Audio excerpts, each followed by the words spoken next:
后来又继续来看台北市动物园鸟形圆仔的妹妹出世25天，总算是回到妈妈圆圆的身躯边咯。这个圆仔妹妹有顺利来领到母奶，即摆先互母仔囝第一站来做伙，再搁看状况有长时间。未来的目标是要互两母仔囝做伙来过暝。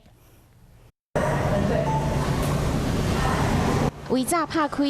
母仔囝团圆，妈妈保护圆仔妹妹，就惊讲甲伊摔着，做小心用手抱咧。行路的时阵嘛甲揽条条。经过25天，总算是看到心肝宝贝。圆仔妹妹互妈妈抱咧，安尼亮，搁塞奶。圆仔妹妹交互妈妈这个计划，进前准备做谨慎的。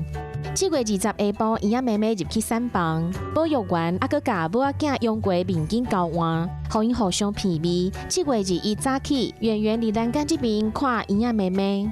这个时阵，圆仔妹妹听到叫声，圆圆用喙舌安尼轻轻挤一个。这个画面真正是互人足感动的。7月22，搁一摆见面，母仔囝的情绪拢真稳定，总算是等在妈妈的身边咯。 他很快就抓到这个抱仔的一个技巧，然后很快就安抚小孩。圆圆那个会替妹妹剪伊的屁屁，安尼会当互伊的排便较顺利。圆仔妹妹体重有较重啊，过来就是希望会当做伙过暝。2013年的一个经验，那我们是在还展后的第6天就不再取回来，就是24小时。关心这对母仔囝，奶爸奶妈守护伫产房外口24点钟值班，一个目睭那亲像是猫翕的目睭同款，但是看到因那里揽条条，辛苦拢有价值啦。